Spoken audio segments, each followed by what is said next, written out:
Good afternoon, everyone. I am basically what separates you to the end of this day and the drinks. So I'm so sorry about that. Wasn't my choice, but I'll try and keep it short and sweet. So no one is going to get upset and everyone can get drunk. What better topic to end such a light day than the crossroads between blockchain and artificial intelligence? This is something that has been talked a lot. It's quite relevant, and I'll explain why. We have a 15-minute session, so I'll try and keep it core to the point.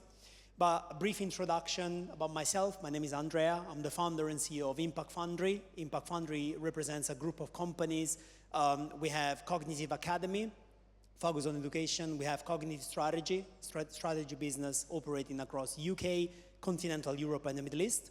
And we run 512 Ventures, a venture studio focused on decentralization and regeneration. Team of 20 people, as I said, spread between the GCCs and Europe. Very, very happy to say that we recently opened our Dubai office as well. So by all means, give it a follow. And this is, again, as a reference, some of our brands. One of which is the Web3 Club, which we've been running for 5 years. It's a Web3 community here in London, which is essentially also how I got in touch with Zebu Live and the organizers. We run it in partnership with Barclays Rise. Well, Barclays Eagle Labs, because now it's changed. And we are a community that runs around what blockchain, Web3, crypto, and try and give founders a space to come on stage and pitch their business, but also for anyone in the community to learn more about crypto and Web3. So what's the story here?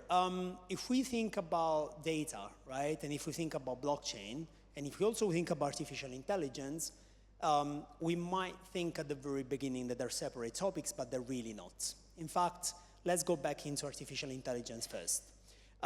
Imagine a box where whenever you input a certain type of information, whatever comes out, of course, is an outcome of this information. Now, you don't see what happens in the box. You don't know what's going on.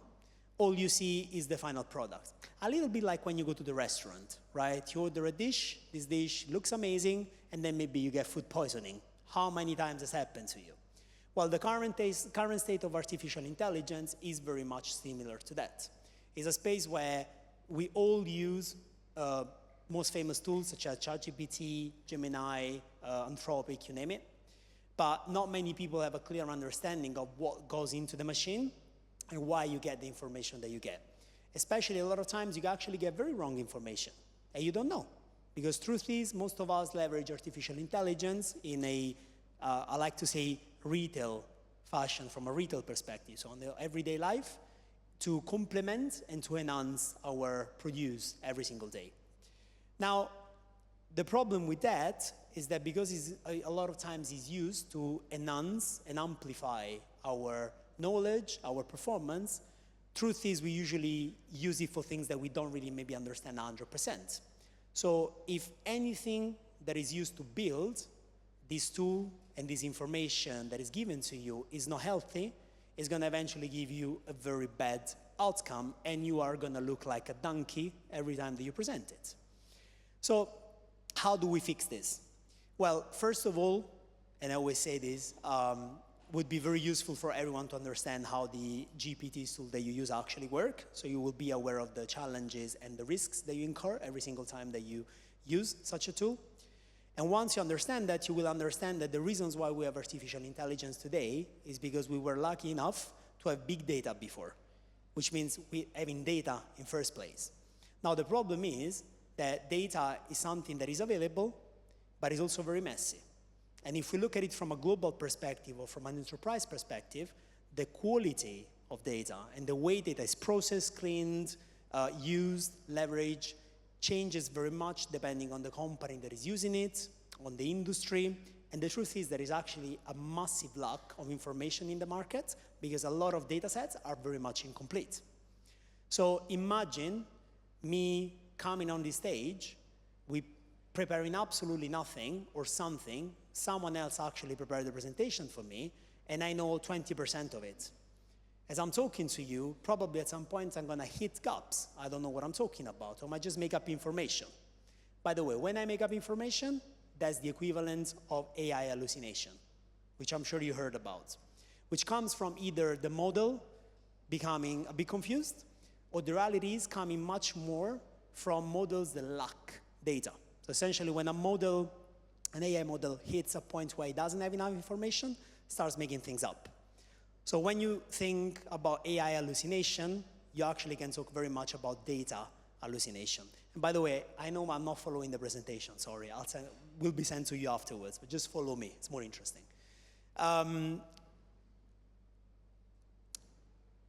Yeah, data hallucination. So how do we avoid that? How do we get to a point where this problem can be fixed? Well, this is where blockchain comes in place. So what is the role of blockchain here? It is to be that tool that verifies and accumulates data in a way that is, as we all know, secure, transparent, immutable, blah, blah, blah, blah. We heard this 1,000 times. So when you think about blockchain and artificial intelligence, it's not really kind of creating new superpowers, but it's more of a complementary infrastructure that can work together and essentially can complement artificial intelligence performance in a way that fixes gaps in terms of data quality and data provenance. In fact, when we look at AI, we do have the following problem. Not only what I described so far in terms of data validity, in terms of data availability, but then we also have a problem of data provenance, which means a lot of information that are processed by models these days, they lose the trail as they get ingested by the models. And that's another killer issue that most of the models out there are facing. So let's say, again, I go back to the example of my restaurant. If I have a kitchen, being my LLM or SML, whichever you want, and I just bring ingredients in this kitchen, actually I don't even know what ingredients I'm bringing in this kitchen, all I see is the final dish, and I don't see what happens throughout the process, I might be told that this dish is completely organic, and it's actually a slow food type of thing, but truth is, I have absolutely no way to verify that. And that's what happens with most of the models. There is actually a very difficult way to verify the original source and the original origin of the data, because the more data is digested and ingested by the model, the more this trail is lost, okay? So, again, where does blockchain comes in place? Well, it comes in place in where it helps verifying the source and keeping a track and a trail of the source of the single piece of data throughout the process, okay? And so we transform artificial intelligence from something that is a black box, that usually is defined as such, into something that becomes a glass box, where you essentially not only understand what is the model, but you also understand what is the source, and you do understand how this data is processed, is embedded, is combined, and why a certain output comes out a certain way. Then this comes with further questions, such as, okay, how do we apply this on an enterprise level, right? We heard a lot about private blockchain, private models, public models.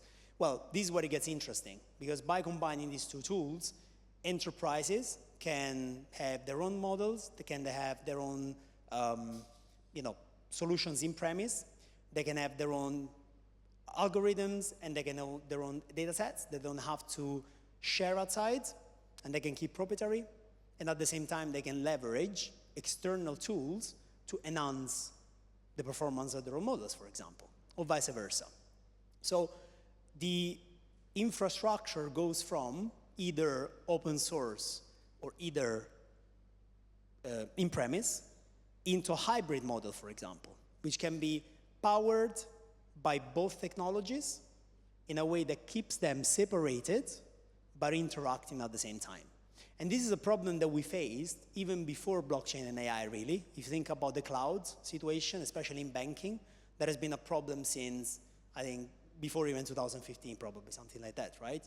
The challenge of where am I storing my data, how do I keep them secure, how do I make sure that I don't share enough information, and this problem today is actually contemporary as well, especially when you have models that leverage external APIs, and they try and feed information, and sometimes they're forced to share, the companies, share information with the model provider so that they can leverage their APIs. And that's another concern, right? A concern that comes with security, comes with how do I trust the fact that the information I'm sharing are not going to be used by third parties, for example, right? I mean, OpenAI has been at the center of such conversations quite a lot. So again, here comes blockchain as a solution to keep the trail, as I said, keep the information, I don't want to say siloed, but in a sort of secure environment that can be controlled, and then provide an additional layer of security and, yeah, I would say security is good enough. Now, putting more in context again, because I'm focusing very much more on data per se than the blockchain aspect individually. We also then try and offset another problem, which is, why was blockchain created in first place? Well, many reasons, but mostly the whole narrative started from Bitcoin perspective in 2008, right? But financial crisis, we wanna, kill the banks, we don't trust the intermediary. The whole point of blockchain and crypto is to take the intermediary away. So if we strip off the cryptocurrency play and we are left with the technology, which is the blockchain technology, and we remember what we said so far, which I haven't really talked to you about any financial transaction, have I? I've been talking about data for the last 5-6 minutes, whatever it is. Well, this is where you then see the application into a complete new world where we don't look to trust the brand anymore, but we trust the verifiability of something. And this is actually very important because these transitions completely the current model where, if you want a safe bank, you might go to, by the way, no, not advertisement intended, yeah, I'm just throwing names. But like you can go to HSBC, let's say. If you want safe data, you might go to AWS, maybe, I don't know. And so on and so forth. If you want safe news, you might trust or not the BBC in England.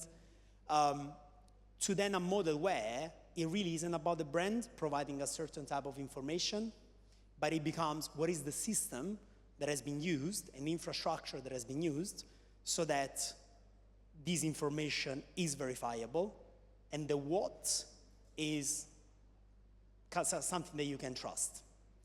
I am being told that it's time to go for drinks. So I hope it was useful a little bit. I know I wrapped it up quite a lot, but I will share the presentation, which is quite chunky, I have to say. There is a lot of information. There is also a model that we use, Impact Fundry, with which we advise our clients in terms of integrating verifiable intelligence into enterprise solution. It's very simple. We designed it. Of course, the extended version, something that we use for client work, so I'm not going to share all of it, but you can start from this one. And just as a final word, you can follow the Web3 Club if you want to join us at Barclays. Every month we have one event for the Web3 Club and one for the data and artificial intelligence. We actually run two communities where we have this type of conversations. You have people on stage and we can give you more information. Also sometimes free courses and free certificates as well. With that said, hope it was useful. I got the 27th, Monday. Oh yes, thanks Lavinia, yes. So on Monday evening, 27th, we are running a co-sponsored event with Zebu Live, where it's going to be the end of Web3 week. And so come and join us because it's still going to be part of this. With that said, time for drinks. Thank you very much. Hope it was useful.